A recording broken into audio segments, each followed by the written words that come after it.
He fired her like she was nothing. But 6 years later, the little boy she raised looked exactly like him and called her Mom. Have you ever been left without closure and forced to carry the consequences alone? Do you know what it feels like to rebuild a life in silence, only to face the man who broke you? This isn't just about heartbreak. It's about what happens when a woman loses everything and still chooses to protect what matters. Stay with us, because the man who once abandoned her is about to find out who she really became. Elira Quinlan didn't believe in chaos. She believed in lists, schedules, silence. At 25, she was already fluent in discretion, the language of those who served powerful men without being seen. And no man was more powerful at Calum Enterprises than Cassian Ruel, a tech billionaire with glacier-cold eyes, a navy wardrobe, and no tolerance for excuses. He didn't raise his voice. He didn't gossip. He didn't date staff. He simply expected excellence, and Elira delivered it. Every coffee, every travel document, every rescheduled board meeting, she handled it all, without complaint, without fanfare. For 2 years she existed 5 feet behind his shadow, noticed only by how seamless his life remained, until one night changed everything. It was supposed to be a quick, late-night wrap-up before the Christmas shutdown. A European acquisition had stalled, and Cassian needed his top aide to stay and help sort documents and logistics. Elira didn't mind. She had nowhere to be. Cassian's penthouse was modern and sterile, walls of glass overlooking a frozen skyline. But that night, he looked different. He was pacing, quiet, not sharp, but worn, not guarded, but something else, something she couldn't name. Elira, he said, voice lower than usual, do you believe in regret? The question surprised her. Cassian never asked questions like that. I believe everyone has one thing they wish they could take back, she said. But most pretend they don't. He didn't respond, just looked at her, like she wasn't his assistant anymore, but someone else entirely. Later, she would try to convince herself it was the snow, the isolation, the quiet. But that would be a lie, because when his hand brushed hers over the laptop, and he didn't pull away, when he offered her a drink, not as a boss but as a man, and when his lips met hers, slow, hesitant, then certain, it was mutual. They didn't speak after. No labels, no promises, only breathing, and snow tapping on the windows like a metronome to something unspoken. The next morning, she woke to an empty suite. No note, no jacket on the chair, no sound of a shower, just silence. Cold, echoing silence. The penthouse still smelled faintly of his cologne, something clean and forested, but the man himself was gone, and the glass wall facing the skyline had started to fog up from her breath. Elira sat up slowly, pulling the blanket higher, as if it could shield her from the embarrassment creeping up her throat. She checked her phone. No text, no calendar alert, not even a meeting reminder. Had she imagined it? She showered quickly, dressed in yesterday's clothes, and made her way back to her tiny studio downtown. The same Elira who had walked into Cassian's world years ago, buttoned up, efficient, controlled, was now folding into herself. But she told no one. There was no one to tell. Her best friend from college lived across the country. Her mother passed when she was a teen. She and her father hadn't spoken since her scholarship years. Cassian had once said in passing, "Silence is powerful, Miss Quinlan." That morning, she understood exactly how dangerous it could be. 2 days passed. Then 3. Cassian returned from Paris the following week. Boardroom meetings resumed. Staff lunches restarted. Business as usual. Except now, she was Miss Quinlan again. No eye contact, no acknowledgement, not even a shared look of memory. She wanted to believe it was professionalism, but when his assistant forwarded her a client itinerary that he used to trust Elira alone to handle, she knew. Something had changed. She didn't ask why, because asking would mean admitting the night happened, and Cassian Ruel was never going to admit that. 2 weeks later, she was called into HR. Her badge was disabled before she reached the glass door. No severance package, no sit down, just a printed statement. Position dissolved due to executive restructuring, a line Cassian himself had drafted. She recognized the phrasing. It was his style. Elira walked out of the Calum Tower without a box. She carried her handbag, her coat, and the pieces of herself she couldn't figure out how to reassemble. She moved out of the city within the month. No goodbye parties, no explanations. Just 3 hours south, to a quiet town where no one knew her name. She rented a one-bedroom flat above a struggling bookstore and started working part-time typing medical transcripts. It paid just enough to keep the lights on and her head above water. She kept her phone on silent. She trimmed her long dark hair into a chin-length bob. She folded the memory of that night and the man behind it into the back drawer of her mind. But one memory didn't stay tucked away. The morning she took a pregnancy test in the cramped bathroom of her new apartment, her hands trembled. She didn't cry. She simply placed the stick down on the counter, pressed both palms, flat to the edge of the sink, and stared at herself in the mirror. The woman in the reflection didn't look surprised. She looked like someone who already knew how this would end. The pregnancy was quiet, hidden. She didn't post photos, didn't attend group yoga classes, didn't ask for help. Her midwife said she was strong. Elira didn't correct her. At night, she wrote down everything she wished she could say to the child, about love, about timing, about how silence can be louder than words. When he was born, she named him Nico. He had Cassian's eyes, sharp, intuitive, still, but with a kindness she couldn't explain. He was her beginning again, and that was enough. Elira never told him about his father. Not fully, not yet. When he turned 4, he asked once, softly, while drawing shapes on the floor. "Mom, where's my dad?" She paused. "He was someone I loved," she said, choosing each word carefully. "That's enough for now." Nico didn't ask again. He simply nodded and went back to his coloring. But Elira could feel the question still circling inside his tiny heart, like a quiet orbit waiting to land. She hoped it never would. 3 winters had passed since Elira last saw snow from behind a penthouse window. Now she watched it fall from the back room of the bookstore, where she sorted invoices between toddler snack breaks and freelance typing gigs. She didn't miss the skyline. She missed the version of herself who once believed in being seen. Nico was 5 now, curious, bright, always asking about planets and how jelly was made. He had Cassian's calm, but Elira's fire, a quiet mix of 2 worlds that had collided and never acknowledged the wreckage. Each day after preschool, they stopped at the corner bakery. She'd buy 1 oatmeal cookie for him, 1 black coffee for herself. It wasn't a lavish life, but it was stable, clean, predictable, hers, and she wasn't about to let that change. Then came the 6th winter, the one that unwrapped everything. Nico was sitting at the breakfast table one Saturday, munching on toast and watching the small TV mounted on the kitchen shelf. Elira was brushing her hair, half listening, thinking about laundry and an overdue rent notice. Then he said it. "Mom, that man looks like me." She turned, and her entire world stopped moving. There he was, Cassian Ruel, older, sharper, dressed in tailored grey, giving a keynote at a youth entrepreneurship summit in D.C. She couldn't hear the words, not over the roaring in her ears, but the resemblance was unmistakable. The camera cut to a slow zoom of his profile. Same jawline, same brow. She grabbed the remote and shut it off. Nico blinked. "Why'd you—" "I don't like that channel," she said quickly, turning her back. "I like his voice," Nico murmured. "It sounds like you do when you're serious."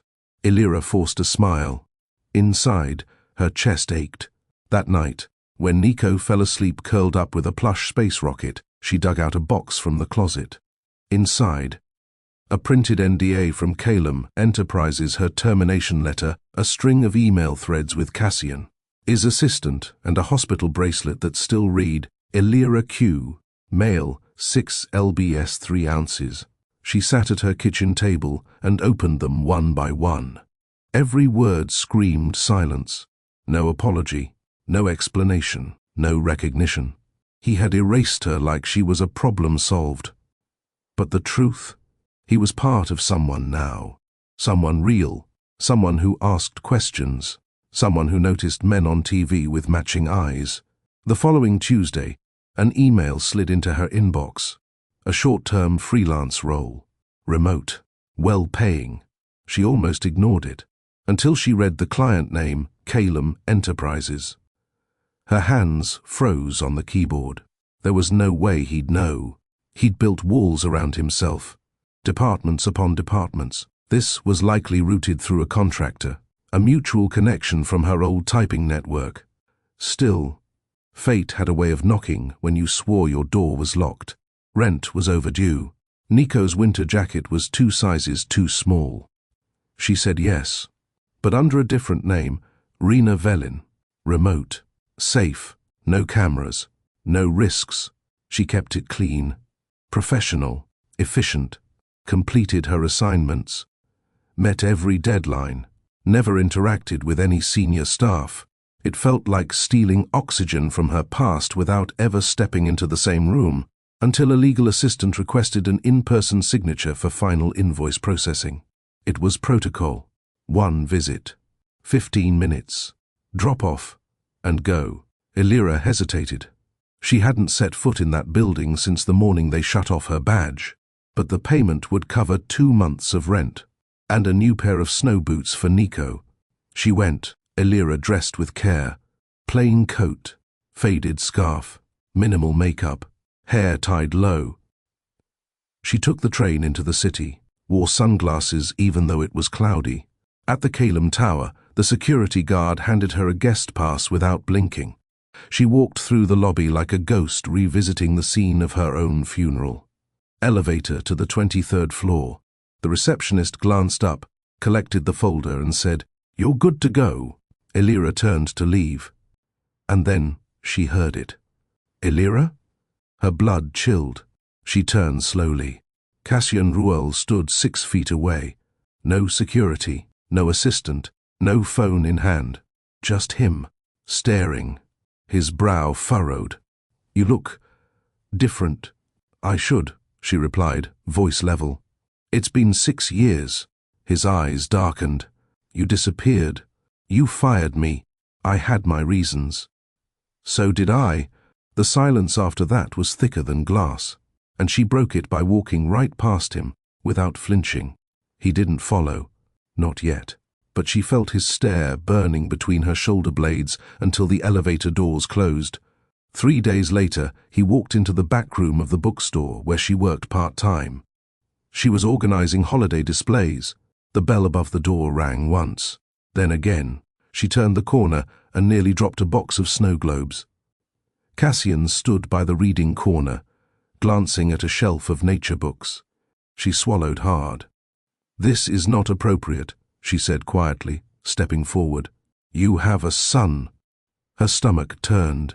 She didn't speak. He turned to her, eyes unreadable.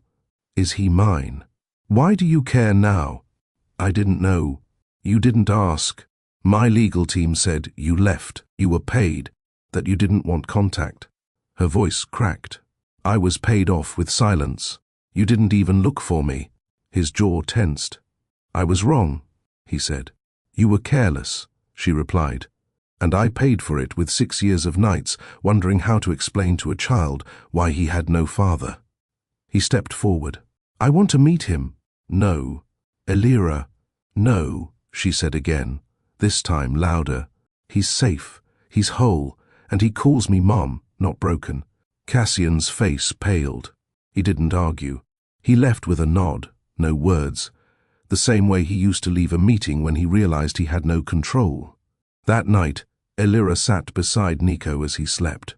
She stared at his face, peaceful, dreaming, with one hand curled under his cheek, a replica of a man she had buried in silence.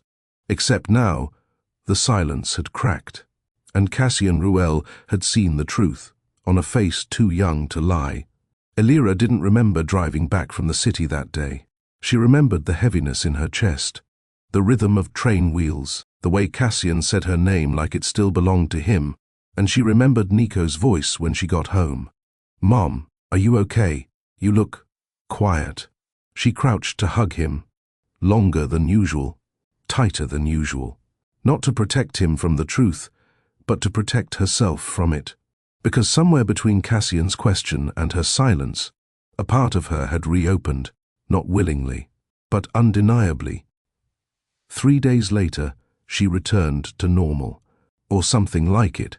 She scrubbed the kitchen, donated old clothes, rearranged the bookshelves in the store below, just to feel a sense of control. Cassian didn't show up, didn't call. She was relieved and disappointed, an emotional contradiction she was too tired to examine. She didn't tell Nico what happened. She wanted to believe she had closed the door. But silence, she had learned, wasn't always closure. Weeks passed. Winter softened. The bookstore's heater rattled less. The morning sun stayed longer. Nico's school sent home drawings. Planets, rainbows, a stick figure of me and Mom. On the back of one, in red crayon, he'd written, "I like our life. I like our cookie walks. I like when Mom smiles." Elira stared at it for minutes. She didn't cry. She folded the paper neatly and tucked it into the small drawer where she kept the bracelet from the hospital and a photo of Nico asleep at 8 weeks old. That drawer held the only things in her life untouched by regret, and she swore to protect them. Then came the email from the Calum legal department, a follow-up request for clarification on the freelance job, minor tax documentation, nothing serious. But the sender was different. The signature read, Cassian Ruhl, or Executive Director, or Calum Enterprises. Her pulse raced. It wasn't just a form. At the bottom, in plain text, he'd written, "If you're still reading this, I'd like to try again. Not for us, for him. I'm not asking for a seat. Just a moment." She didn't reply. She closed the laptop, pushed it away like it was too loud. That night, she read to Nico in the dark, her voice steady, her thoughts not. And when he asked, "Why are you squeezing my hand so hard?" she loosened her grip and said, "Because I'm here." The next day, he showed up outside the bookstore. She saw him through the glass, standing across the street, dressed in black, no coat, holding something. She didn't go out, didn't wave, didn't speak, just turned the open sign to be right back and walked to the back room. He didn't come in. An hour later, the cashier brought a small envelope back to her. No note inside, only a photograph of Nico at the charity event, sitting on Cassian's lap, laughing, looking identical. Behind the photo, 3 words were scribbled in handwriting she hadn't seen in 6 years. "I didn't know." She tore it in half, then again, then tossed it in the bin. But hours later, when Nico fell asleep, she reached into the trash, pulled out the pieces, and smoothed them back together with tape. Not for Cassian, for Nico, because the boy had questions she didn't know how to answer anymore. She met Cassian again, this time by choice, at a neutral spot, the botanical garden Nico loved. She didn't tell Nico. He stayed with a neighbor for the afternoon. Cassian was waiting near the pond, sitting on a bench like a man who didn't want to be caught trying too hard. He stood when he saw her. "Elira." "Sit," she said. He did. For 5 minutes, neither spoke. The wind stirred the reeds. Ducks passed in slow pairs. Then he said, "He has your smile." "No," she replied. "He has your silence." Cassian lowered his head. "I wasn't told you were pregnant. You didn't ask. I thought you left for good. You made sure I did." More silence. He looked at her, really looked. "I was scared," he admitted. "I felt something that night. It made me reckless. I don't do well with closeness, and I lost my job for it." He nodded once. "I deserve that." "No. You don't deserve anything," she said, "but you're here. So talk." And he did. He explained the chain of events. The legal counsel who overstepped, the assistant who filtered too much, his own avoidance, and the guilt. "I buried it. You, the possibility. I convinced myself you didn't want a thing to do with me, and you were okay with that." "No. but it was easier than facing what I ruined. Elira stared at the pond, then said softly, "He's not just your son." Cassian looked up. "He's his own person," she added. "Not a symbol, not a bandage, not a replacement for regret." "I know. Do you?" "I want to," he said. She stood. "I'll think about it." Cassian stood too. "That's all I'm asking." "No," she said, turning away. "You don't get to ask anymore. You get to wait." And she left. This time, without crying.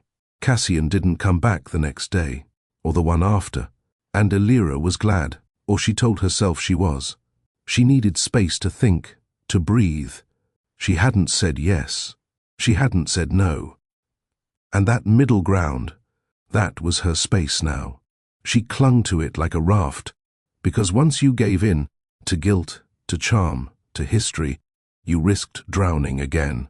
Nico, meanwhile, went on being Nico, drawing galaxies, asking questions about sea turtles, telling her about a boy in his class who said, "Dads are supposed to teach you how to throw things." Elira had frozen. Nico had shrugged. "I told him I already know how to throw shade. You taught me that." She'd laughed so hard she had to excuse herself to the back room. But in that same breath of laughter came a whisper of sadness, because she couldn't deny it anymore. He deserved more, not money, not name, just truth. 1 week later, she saw Cassian again, by accident, at the grocery store. He was carrying frozen peas, reading the back of a cereal box like he had no idea what real food looked like. She almost turned around, but he saw her. No dramatic moment, no rush. He simply offered a nod, and then a soft, almost shy smile. She walked past him, didn't speak. But when she got home, Nico had a note in his backpack. It wasn't from school. It was in Cassian's handwriting. "This is a list of things I want to teach him. How to build a paper airplane. How to tie a necktie. How to take responsibility when you fail." Elira read it twice, then again, and this time, she didn't throw it out. The next time Cassian saw Nico was, by pure coincidence again. It was during a school fundraiser. Elira had signed up to help with refreshments, and Cassian's name appeared last minute as a business sponsor. She nearly walked out when she saw him by the raffle table, but before she could move, Nico darted across the room, chasing after a balloon, and ran straight into Cassian. Cassian caught him instinctively.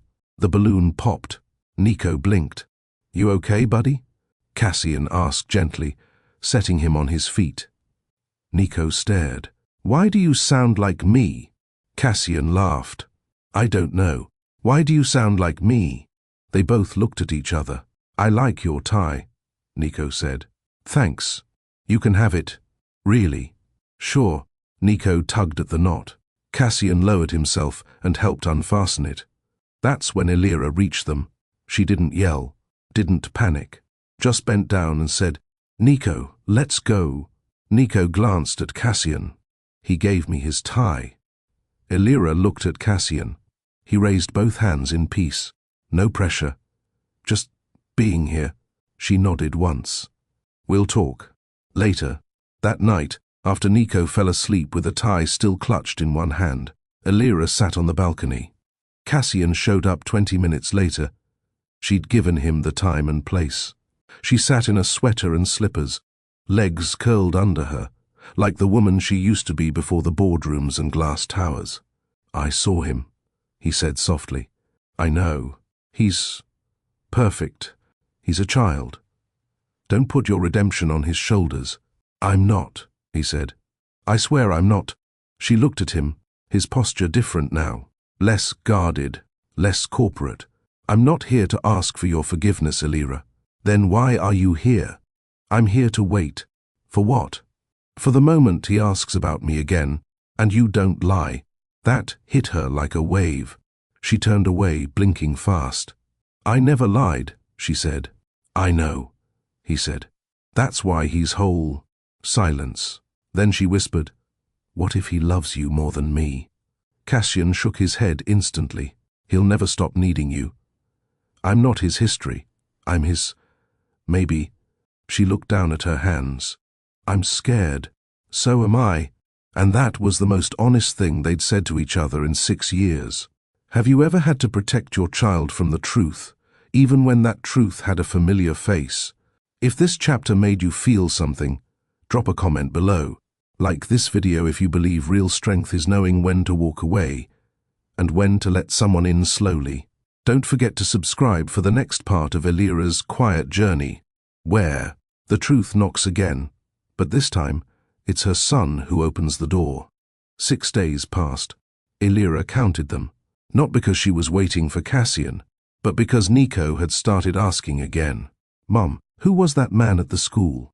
She stirred his cocoa slower than usual. A friend from before. Nico squinted. From your job? Yes. Is he my uncle or something? She hesitated. No, not exactly. Nico's eyes didn't leave hers. He had that same stillness, like Cassian, that made her feel like her soul was on trial. He finally said, I think I like him. Elira turned away, blinking fast. Eat your toast, love. He didn't ask again that morning. But the questions, they hung in the room like fog. Elira stepped into the bookstore downstairs after school drop-off. It was early. Quiet. She arranged the new shipment of poetry books, but her mind drifted. Back to a name she hadn't spoken aloud in nearly 6 years. Cassian. Once, she had written his initials on a post-it in her planner. Now, he was printed across her son's cheekbones. She wondered if he felt the same ache, if seeing Nico had shattered something in him the way it splintered her. She hoped so. Some pain should be shared. That night, Nico crawled into her bed with a book about planets. Can you read this one? Of course. He nestled against her. Warm, familiar, hers. But halfway through he whispered, that man knew about stars too. Elira paused. He said Orion is his favorite. Nico said, mine too. She closed the book gently. Nico. He turned to her, serious, waiting. There's something I haven't told you. He nodded slowly. That man, he's your father. Silence. Then, I know. Elira blinked. You do? I figured it out. When? Last week. When he said I sound like him. Elira's heart squeezed. Are you mad at me? No. Nico said simply, you're my mom. She exhaled. He reached for her hand. I just want to know if he likes peanut butter like me. And somehow, that question broke her more than anything else. The next morning, Elira sent a message. Simple. Nico knows. He wants to ask you about peanut butter. No sign-off. No punctuation. 3 minutes later, her phone buzzed. I'll bring the jelly. They met at the park that Saturday. A safe space, neutral, familiar. Cassian arrived in a grey sweater and jeans, a version of him she hadn't seen before. No assistant, no phone, no timepiece, just him. Nico ran to greet him first. Cassian crouched to meet him. Is it true you like crunchy? Nico asked, eyes wide. Cassian grinned. Extra crunchy. They laughed. Elira stood still, watching. For a moment, she forgot to breathe. They sat at a picnic table. Cassian unpacked sandwiches. Elira brought juice boxes. Nico asked him everything. Do you have a favorite superhero? Did you hate school? Can you drive a race car? Cassian answered every question like it was sacred. No rush, no discomfort, just presence. And when Nico said, I'm glad you came, Elira turned away so no one would see the tears in her eyes. After lunch, Nico ran off to climb the jungle gym. Cassian stood beside her. He's everything, he said. He is. You raised him well. I raised him safe. Cassian looked at her. I want to earn his trust. You're not entitled to it. I know. And you're not entitled to mine. I know that too. She glanced at him. He trusts quickly, but when that trust breaks, I won't be the one to break it again. Elira crossed her arms. You already did. You just didn't see the pieces. Cassian lowered his head, then nodded. I'm here, now. And for the first time, she believed him. Not because he said the right words, but because he was still standing there, quietly, without expectation, while the boy on the slide shouted, "Hey Dad, look!" And Cassian looked. Every time. Elira didn't expect it to become routine. But Cassian started showing up, not in a disruptive way, but in small, steady moments. A Tuesday evening outside the bookstore. A Saturday morning at the farmer's market. An extra pair of hands when Nico's science kit exploded across the living room floor. At first, she bristled. She didn't need help, didn't ask for company, didn't trust consistency from a man who had once weaponized silence. But Nico lit up every time he saw Cassian. And Cassian, he never pushed. He stayed back when needed, spoke only when welcomed, brought small things, a book Nico might like, a fruit Elira once said she missed. No grand gestures, no emotional speeches, just presence. One rainy afternoon, Nico got a cold. Cassian offered to run to the store, while Elira stayed curled on the couch with their son. She nodded once. 20 minutes later, he returned with ginger tea, children's medicine, a thermometer, and a dinosaur sticker book. Nico opened one bleary eye and whispered, "You brought the good stuff." Cassian smiled. Elira studied him from across the room, noticing how he now moved like someone trying not to take up too much space, as if he knew this home wasn't his, and he didn't want to risk being unwelcome again. That humility was new, and it made her ache in ways she hadn't prepared for. That night, after Nico fell asleep in her bed, surrounded by tissue boxes, and a warm humidifier glow, Cassian lingered by the kitchen sink. He washed the mugs without being asked. Elira stood behind him, arms crossed, unsure of what to say. "You can go," she said softly. "I know." But he didn't move. After a long pause, he dried his hands on the edge of his sleeve and turned. "I used to think money solved everything. It doesn't. I know that now." He stepped closer, just enough to be heard, not felt. "I missed 6 years. I can't undo that. But if all I'm ever allowed is what I've been given lately, I'd still show up." She didn't respond. She didn't need to. The silence wasn't painful this time. It was careful. Like two people trying to learn a new language from a shared wound. Days blurred into weeks. The three of them began orbiting each other more naturally. Not perfectly, not without questions, but with fewer sharp corners. Nico didn't call Cassian Dad again. Not yet. But he also didn't stop drawing the three of them in his art projects at school. One picture had 3 stick figures holding hands under a tree. Above them, written in red crayon, "Me, Mom, and Cass."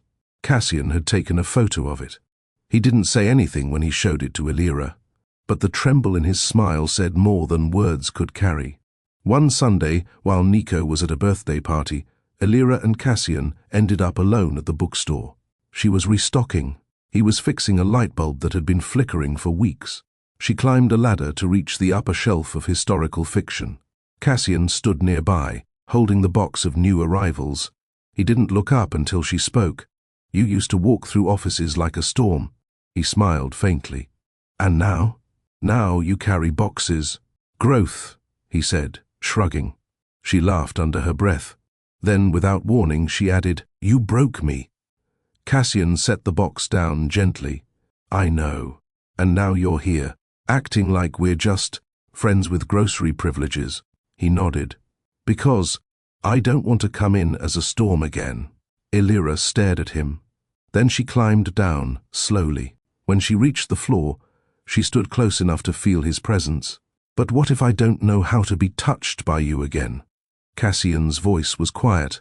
"Then I'll wait until you do. Or I'll stay without touching. No rush, no grab, no entitled apologies. Just truth." And Elira, she didn't push him away. But she didn't move closer either. She was learning that some healing doesn't look like heat. It looks like stillness. Later that night, Cassian walked them home under his umbrella. The rain fell soft. Nico skipped ahead, counting puddles. And for the first time, Elira thought, maybe he isn't here to rewrite the past. Maybe he's here to help write what's next. By the end of March, the cold had loosened its grip on the town. Spring slipped in slowly, Soft winds, budding trees, and the sound of bicycles returning to the sidewalks. Elira liked this time of year. It reminded her of the years before Cassian, before the penthouse, before the boardrooms and NDAs and impossible choices, back when she believed calm could be permanent. But this spring, things were changing. Cassian had integrated himself into Nico's world, not loudly, not forcefully, just one day at a time. Elira watched as the man who once didn't notice her became the man who now showed up without needing to be asked. A new role, slowly earned. But she also knew something was coming, because every piece she'd ever built had a price. It started with Nico's school. He was nominated to present a speech at the upcoming Parents' Day assembly. The theme? The people who teach me. He was excited, nervous, proud. Elira expected him to mention her, maybe his teacher, maybe the neighbor who let him feed her cats. She wasn't prepared for what he said during rehearsal. I want to talk about my mom and my almost dad. Elira blinked. Your... what? Nico sat on the couch, swinging his legs. Well, he's kind of my dad, but not really. But he shows up. So that counts, right? She swallowed. What do you mean by almost? He hasn't moved in yet, and we don't match last names, but he comes when I need him. That hit her like a truck. She wasn't ready for this. Not this fast. Not yet. Nico, are you sure you want to say that out loud, in front of everyone? He nodded confidently. I like what we are. People should know. She smiled, nodded, hid the storm behind her eyes. Because now, the truth wasn't just hers to carry. It was his. The next morning, Cassian arrived early to drop off a notebook he promised Nico. Elira met him outside. We need to talk. He raised a brow. She didn't wait for an invitation. Nico wants to speak about you at school. Cassian paused. What kind of speech? Parents' Day. A presentation about who he learns from. Cassian's face softened. He chose me? Elira nodded slowly. But that comes with questions. Other parents. Teachers. School files. I don't care. I do, she said firmly. He waited. I need you to understand. This isn't just a feel-good moment. It's public. It's permanent. People will start connecting dots. They should, Cassian said. Elira searched his eyes. Are you ready for what that means? Yes. Her breath caught. Because this time, he didn't flinch. That afternoon, Cassian walked Nico home from school. Elira trailed behind, watching them from a distance. Not out of fear, but study. Cassian asked questions without assuming. Listened without interrupting. Let Nico set the pace. He didn't try to be a savior. He tried to be present. And somehow, that meant more. That evening, Elira sat on her balcony, sipping tea. Cassian stepped out with his own mug and stood beside her. Nico was inside, watching cartoons. You were always good at hiding, Cassian said quietly. She raised a brow. Even back then, he added, you were always the calm in the chaos. I never realized how much I needed that until you were gone. Elira didn't speak. He sipped his tea. Do you regret it? Regret? What? She asked. The night in the penthouse, what it started. She was silent for a long time. Then, no. Cassian exhaled. But I regret everything after. He nodded. Me too. She looked up. And if you ever make him feel like he's not enough, or worse, like he's too much, I'll erase you again. Cassian didn't argue. I believe you. She looked away, but her hand was trembling, and part of her hoped he didn't notice. Parents' Day arrived faster than Elira expected. The school auditorium buzzed with energy. Folding chairs squeaked. Phones were out. Teachers made last-minute adjustments to sound checks and name tags. Elira sat in the second row with a knot in her stomach and Nico's juice box in her hand. Next to her, Cassian adjusted his cuffs like he was preparing to speak to investors, not watch a 7-year-old deliver a speech about peanut butter and parenting. Elira leaned in. You don't need to look like you're pitching a merger. He gave her a side glance. Old habit. She smirked. Try not to look like a hostile takeover during the apple juice break. Cassian chuckled. Their fingers didn't touch, but the space between them didn't feel so loaded anymore. Nico stood on stage with both hands gripping the microphone stand. He was the only kid who didn't need help adjusting it. He cleared his throat. My name is Nico. I want to talk about two people who teach me stuff every day. Elira's hands clenched the paper program. He continued. My mom taught me how to ask questions, how to fix things with tape, and how to sit with big feelings. A few parents smiled. Elira swallowed hard. And the other person is someone who didn't know me at first, but now he shows up even when I don't ask. He looked at Cassian. Elira's breath caught. He teaches me how to try again, how to say sorry, and how to be brave even if you're scared. Cassian blinked rapidly. And I call him Cass, but he's kinda like a dad. So, that's cool. The room went quiet for half a second before warm applause broke out. Nico smiled like he'd won a trophy. Elira exhaled. Quietly, fully, for the first time in a long time. After the assembly, parents mingled in the hallway.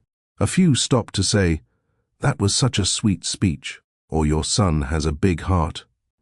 Cassian kept close but didn't hover. When one mother asked, "Is that his father?" Elira paused, then answered, "He's the man who shows up." It wasn't a deflection. It was the truth. And for once, she didn't feel the need to explain further. Outside, as families dispersed, Nico tugged Cassian's hand. "Did I do okay?" Cassian knelt down. "You were the best speaker there. Better than the kid who sang. Way better. Even better than the one who rapped about her dog." Cassian nodded. "Especially better than that." Nico grinned, then ran toward the playground. Elira and Cassian stood side by side, watching him. Cassian finally spoke. "Thank you." "For what?" "For letting him say what he needed." "I didn't let him," she said. "He decided." Cassian looked down. "He's got your courage." Elira shook her head. "No. That belongs to him now." That evening, Nico fell asleep mid-sentence. Cassian stayed behind to help clean up. Elira brought him a glass of water and sat across the table.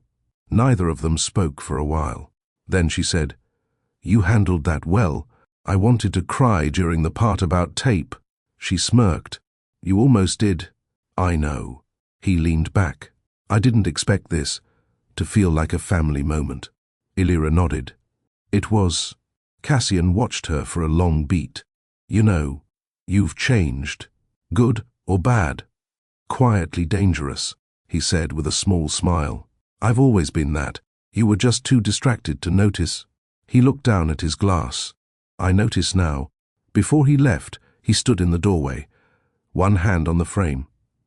"Elira." She turned. "I'm not going anywhere." "I know. I don't expect anything. I know that too. But I'm still here, because you're worth showing up for." She didn't cry. She didn't smile. She didn't speak. But when the door closed behind him, she stood in the same spot for a long time. And this time, she didn't feel alone. 2 weeks after Parents' Day, Nico started calling Cassian Dad, but only when he was excited. "Dad, look at this frog."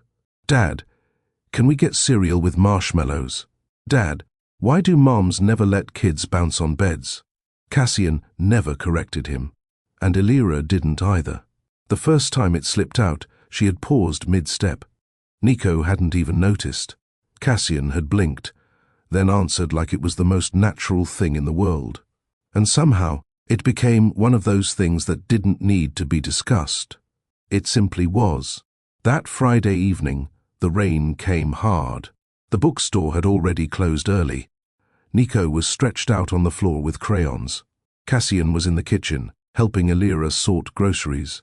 He rolled up his sleeves, dried his hands, started chopping vegetables without waiting to be asked. "You cook now?" she asked, amused. "I survive," he said. "Turns out there's life beyond boardrooms and bottled water." Elira arched a brow. "No staff. No staff.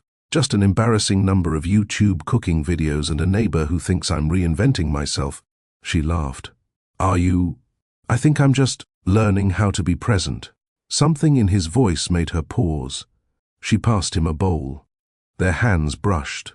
Neither of them moved for a moment too long. Elira stepped back first. Cassian didn't push forward, but the charge in the air was undeniable. Later, Nico fell asleep early. Too much laughter, too many pancakes, too many books read back to back. Cassian stood in the doorway of his room, watching him breathe. Elira watched Cassian. He sleeps like that every night. He whispered, only when he's safe. Cassian turned to her slowly. You've made safety feel like love. Elira folded her arms, suddenly unsure. I had to. He nodded. Then, can I stay? Just for a bit. Elira hesitated, then opened the door to the living room wider. He followed. They sat on opposite ends of the couch. Same blanket, same silence. The TV flickered, playing an old documentary on deep-sea creatures, one of Nico's favorites. Elira tugged her legs under her. Cassian shifted to face her, but not fully. His voice was soft. You used to hum when you typed. She looked at him. He smiled faintly. You always hummed this same little tune. I never figured out what it was. I made it up, she replied. He laughed. Of course you did. Silence. Then he asked, do you regret loving me? Elira stared at the screen. No, but I regret who I was when I did. Cassian didn't argue. Instead, he whispered, I miss who I could have been. If I hadn't lost you. The words clung to the air like steam on glass. Neither of them moved. But they both felt it. Elira stood first. I'm making tea. I'll take whatever you're having. In the kitchen, her hands trembled. Not because of fear, because the heart she'd buried was listening again. The tea steeped slowly in silence. Elira stood at the counter, eyes on the kettle but mind far away, back in a penthouse with snow. Outside the windows and unspoken feelings pressed between two people who never had a plan. Cassian leaned against the doorframe now, watching her. I used to think you were quiet because you were shy, he said. She poured hot water into both mugs. I wasn't shy. I was watching. Watching what? You, she answered without hesitation. To see if the version of you that showed kindness once in a while was real. Cassian stepped closer, not close enough to touch, but close enough to feel. And, what did you decide? I'm still deciding. He took the cup she handed him. Their fingers brushed. He didn't move away this time. And she didn't flinch either. They sat back on the couch, one pillow between them. Steam curled from their mugs. The documentary had ended. The credits hummed in the background. Elira leaned her head back against the couch cushion, eyes closed. Cassian spoke quietly. I used to hate the quiet. She opened her eyes. I filled everything with noise, meetings, travel, movement. I thought silence meant something was wrong. She nodded slowly. Because you were never taught how to sit in stillness. He looked at her. And you were? No, she said. But I was forced to learn. The room went still again. Safe. Not empty. He leaned slightly forward. Elira. She looked at him. His gaze didn't waver. If I kiss you right now, will you hate me for it? She didn't answer immediately. She looked at his hands, resting on his lap. Unclenched. Steady. Then she looked at his face, older than before, but softer and more present. I'll only hate you if you do it and disappear again. He moved slowly. No rush, no heat. Just inches closed with intention. When their lips met, it wasn't desperate. It was earned. And when they pulled apart, she didn't look away. She looked directly at him and whispered, Now you know what stillness really feels like. They didn't sleep together that night. Not in that way. Cassian took the couch. Nico had the bed. Elira stayed in the chair reading a book with the lamp low. But the air between them had changed. Not dangerous, not rushed, just ready. At 2 a.m., she walked quietly to the kitchen for water.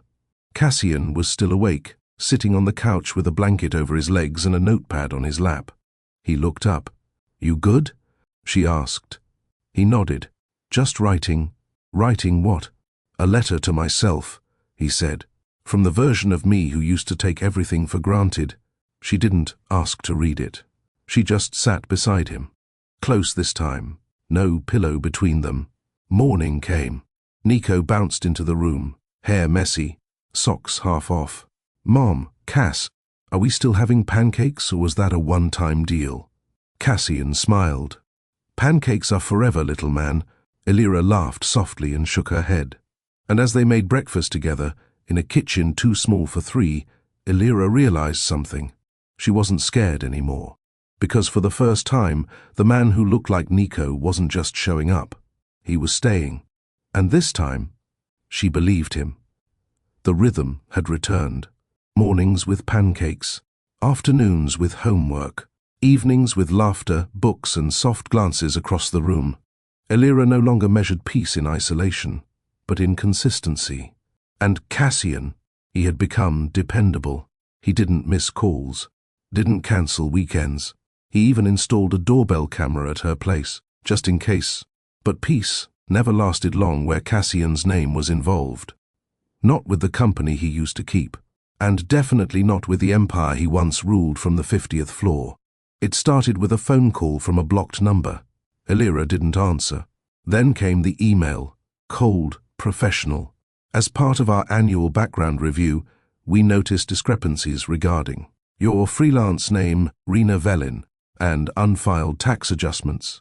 Please clarify. She sat frozen at the kitchen table. Cassian stepped in with Nico's backpack slung over his shoulder. She passed him the phone wordlessly. His eyes scanned the screen. He sat down across from her. They're digging. Why now? Because I'm pulling away from Calum. And people don't like it. She tightened her grip on her tea mug. This isn't about me anymore. No, he said. Now they're looking for leverage. That night, Elira couldn't sleep. Cassian offered to stay, but she asked him to go, not out of anger, but because she needed to breathe, to think, to remember what it felt like when his world first unraveled hers. The next day, she walked into the bookstore with a stiff jaw and sharper eyes. She boxed up old documents, deleted old emails, made copies of Nico's birth certificate and stashed them in 3 different places. By noon, she had called a lawyer. Cassian found her 2 hours later, sitting in the children's section, eyes tired. You think they'll come after custody? She asked. He didn't lie. Yes. Will you let them? No, he said, voice firm. I'll burn every last connection before I let them touch him. She exhaled. I believe you. And she meant it. Later that night, Cassian returned with folders, details, contacts, a plan. He was methodical, focused, protective. But as he spoke, Elira realized something. He wasn't just trying to fix what might go wrong. He was trying to protect what they had finally built. And for the first time, she saw him not as the man who once left, but the man who was now ready to fight. Not for power, not for control, for them. By the following week, Cassian had officially resigned from the Calum board. No press release, no press conference, just a clean break. The kind that cost him millions, but gave him something better. Elira watched the fallout from a distance. Old executives called him foolish. Former allies sent messages of concern. Even a few tabloids poked at the mysterious woman and child spotted with him at the school event weeks earlier. But Cassian didn't flinch. He told Elira, money can be rebuilt, a son's trust can't. And that was the moment she realized something. He wasn't just showing up for Nico. He was standing with her. For the first time ever. One night, Cassian cooked dinner. Real food, not his usual takeout attempt. He grilled salmon, steamed broccoli, and even made garlic rice. Nico declared it restaurant level. Elira raised a brow. High praise. Cassian grinned. You haven't tried the sauce yet. After dinner, Nico fell asleep early, curled up in a blanket fort made of couch cushions and old pillows. Elira stepped outside onto the porch. Cassian followed. The sky was clear. Stars above them. Quiet around them. She leaned against the railing. He stood beside her. "I thought I'd lose everything," he said. "You nearly did." He turned to her. "But I didn't lose you." She didn't speak right away. Then, "That's still undecided." Cassian looked down. "I understand. You keep showing up," she continued, "even when it's hard. Even when I push. Because you matter." She met his eyes. "Say it again." "You matter." "To who?" "To me," he said. "Not the version of me from back then, but the one who finally understands what it means to stay."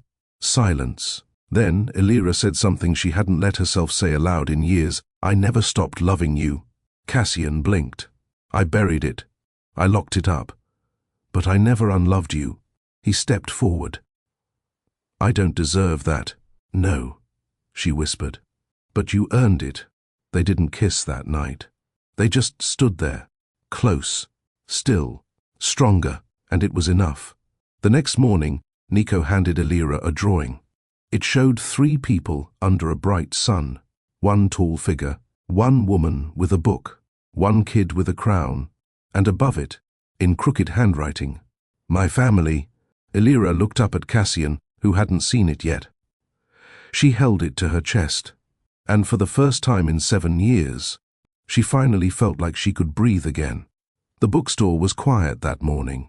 Rain tapped softly on the window glass, and Elira stood behind the counter with a cup of mint tea, watching Nico play with the new sticker book Cassian had brought him last weekend. They hadn't made anything official. There was no announcement, no labels, but everything felt settled. Nico had started calling Cassian Dad without hesitation now, not in bursts, not by accident. It was real, natural, owned, and Cassian never corrected him, never overreacted. He simply answered. That was how Elira knew. This wasn't about performance anymore. Cassian had become what Nico needed, constant, and that was enough. That afternoon, Cassian arrived early, jacket soaked from the rain, a stack of school materials tucked under one arm. "Elira," he said, shaking off the water as he stepped in. Nico ran from the children's section with a big grin. "Dad, come see what I made." Cassian's expression froze, but only for a second. Then he crouched low and opened his arms. "I'm coming, buddy." Elira watched from behind the counter, her fingers tightening around her mug, not from discomfort, from awe, because this was the man who once left without a word, now standing in the middle of her life, soaked, tired, and completely present. Later, when Nico had gone to the back room to sort comic books, Cassian reached into his jacket and pulled out a small card. He held it out without a word. Elira opened it. Inside, in neat pen strokes, "To the woman who built a home from scratch. You gave him stability. You gave me a reason to return. And you never demanded anything in return. Thank you for not letting the silence destroy you." Elira blinked hard. "Did you write this?" Cassian nodded. "I've written it a dozen different ways, burned a few, lost one in a taxi. But this one felt right." She pressed the card to her chest. "I never expected you to say thank you." "I know," he replied. "That's why I had to." That night, Nico wanted to sleep in Elira's bed. He curled up in the middle, with one arm stretched over her stomach like a starfish. Cassian stood in the doorway watching them. Elira looked up. "You staying?" "If it's okay." She nodded. He turned off the hallway light, and for the first time, they all slept under the same roof, without any ghosts between them. The next morning felt like a reset. Cassian was the first to wake up. He stood in the kitchen in quiet clothes, plain t-shirt, sweatpants, brewing coffee with one hand, flipping a pancake with the other. Elira leaned against the doorframe, watching him. "You've changed," she said. He looked over his shoulder. "Too late?" "No," she said, but just in time. He poured her a mug and slid it across the counter. "I've learned one thing this past month," he said. "It's not about fixing what broke. It's about showing up before it cracks again." She sipped her coffee and nodded. That's the only kind of man I'd ever let near him. Cassian leaned on the counter, elbows resting, voice low. "And what about you?" Elira held his gaze. We'll see.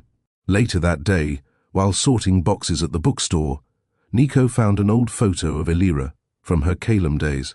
Hair longer, suit clean, eyes tired. "Mom," he said, "you look like a robot in this one." She laughed. "That was a work day."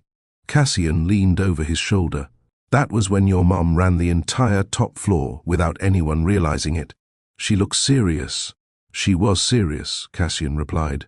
"But she was also the only person in that building who made things make sense." Nico held the photo closer. "Can I bring this to school for my family board?" Elira hesitated, then nodded. "Just don't let anyone think I was a lawyer." That afternoon, Nico worked on his family poster. He glued the photo beside a new one, a candid snapshot Cassian took of them reading on the floor, heads touching. Above it he wrote, "My mom made me. My dad found me. I belonged to both." Elira saw it, read it twice, and this time she didn't cry. She smiled. Because somewhere between the pain of the past and the peace of the present, Nico had written their truth better than any of them ever could. Cassian packed up the project in a folder. "You sure you want this much of me in it?" he asked. Elira stood behind him. "You're not an accident anymore, Cassian." He turned slowly, and she added, "You're in the picture now. You should be on the board." He took her hand gently. She didn't pull away. That evening, as the bookstore lights dimmed and the street outside quieted, Cassian and Elira sat on the back porch with mugs of tea and the sound of Nico's humming through the open window. "I used to think love had to be fast," he said. "Why?" "Because I didn't know how to slow down." Elira took a long sip. "You still rush sometimes." "I do," he admitted.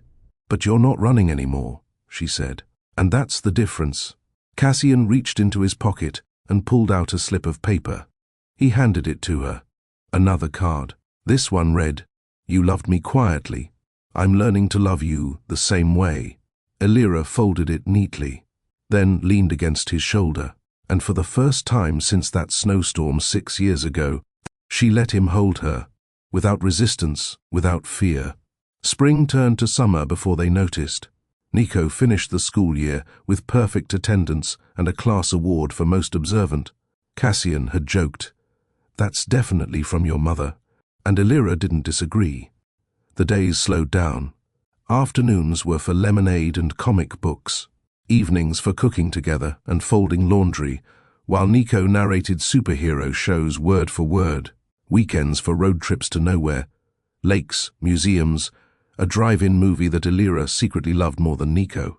And through it all, Cassian stayed, not just physically, but mentally, emotionally, present in a way no amount of money or apology could ever replace. One Saturday morning, Elira woke to the sound of two voices, Nico's high-pitched one, and Cassian's groggy, lower one, arguing about whether waffles should be round or square. She stayed in bed, letting their voices drift in like music. This was her life now, not rushed, not broken, rebuilt, and she had no intention of letting fear steal it again. That afternoon, while Nico was at a birthday party, Elira and Cassian stopped by a home goods store to pick up a replacement curtain rod. Cassian reached for one, then paused. "This place is weirdly intimate." Elira arched a brow. "It's a curtain rod aisle." He leaned in slightly. "So, does this mean I can keep some things at your place?" She smirked. "What kind of things?" "Toothbrush, socks, maybe a drawer." "A whole drawer?" "Half." "I'll start humble." She looked at him carefully, then said, "Middle drawer, right side, but no noisy socks." He grinned. "I'll take it." Later that evening, Nico found them rearranging the bookshelf together. He walked up with a blue folder. "What's that?" Cassian asked. "My story," Nico said proudly. He opened it. Inside, a short story titled "The Man Who Came Back." Elira leaned in, heart pounding.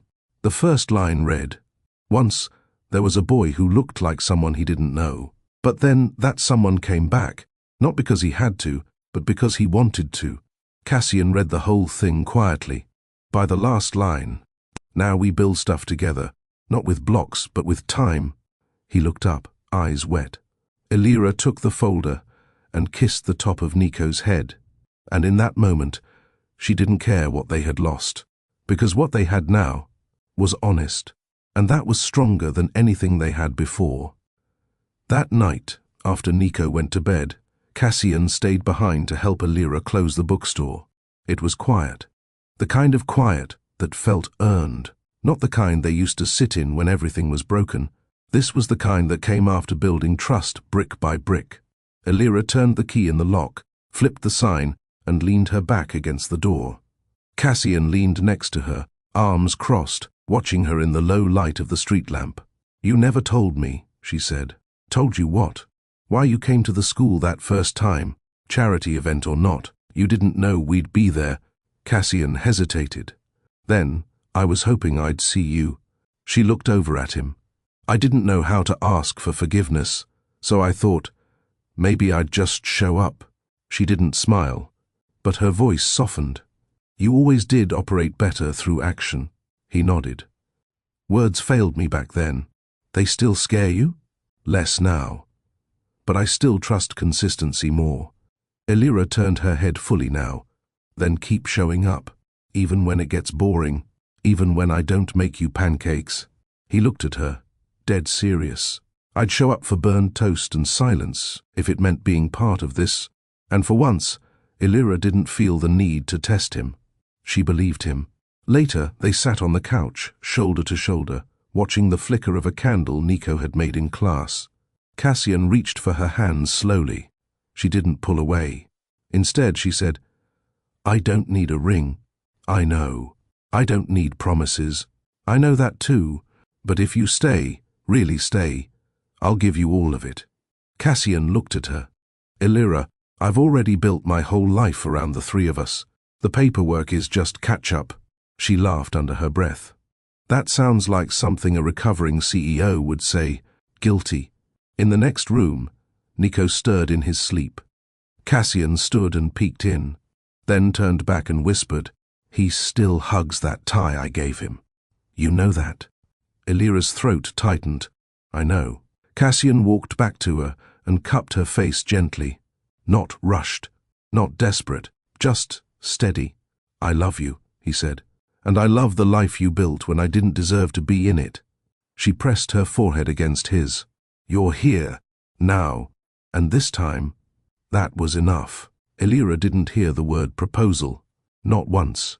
Cassian never brought up diamonds or dinners or big gestures.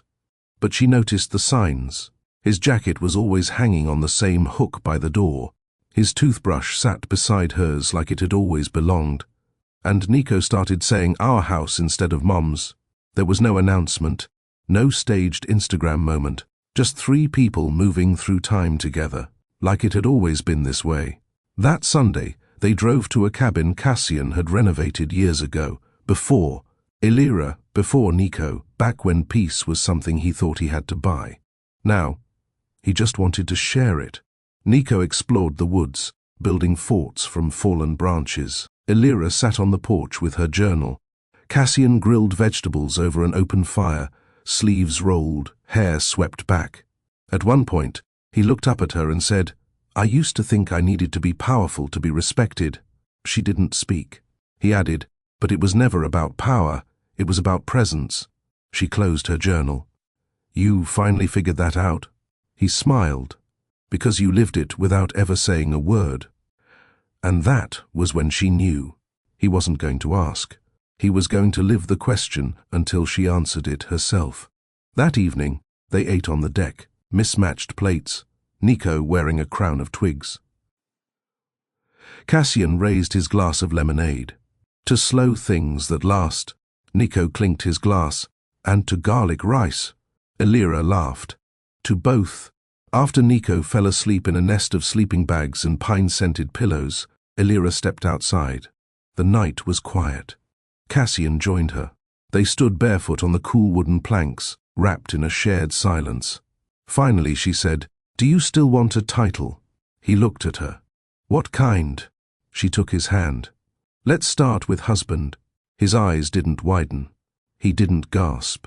He just nodded. I'd follow your lead into anything. There was no ring. Just a quiet yes between two people who had survived what most people don't. And Elira realized this wasn't the ending. It was the beginning she had once stopped believing she deserved. The next morning, the sun rose slow and gold behind the trees.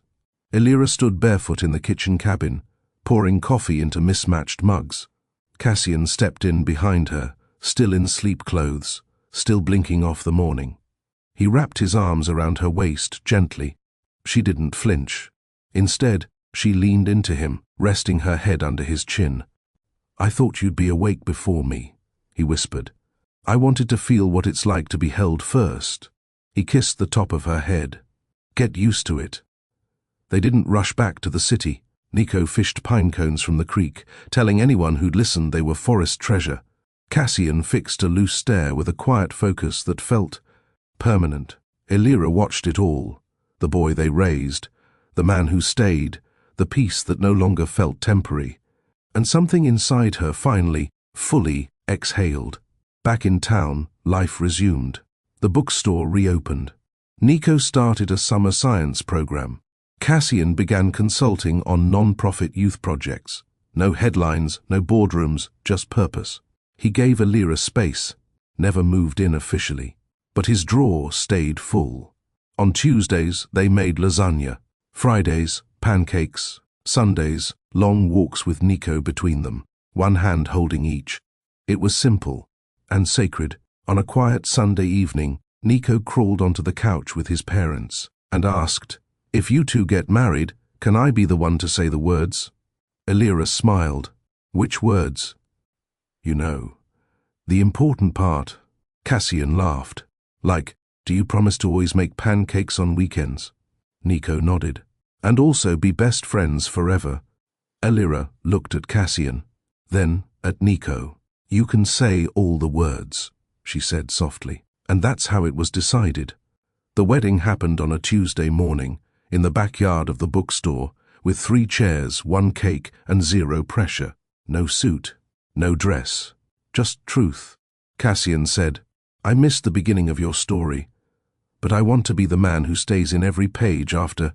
Elira said, "You can be my chapter break, the good kind, the one that makes people keep reading." Nico, standing tall with a printed script and a big grin, declared, "You may now start your forever." And they did. If this story reminded you that love doesn't have to start perfect, it just has to show up, then this channel is for you. Comment your favorite moment. Was it the card? The tie? The quiet? Yes? Share this with someone who believes healing is possible, even after years of silence. And don't forget to subscribe, because we don't just tell stories, we tell the ones that matter.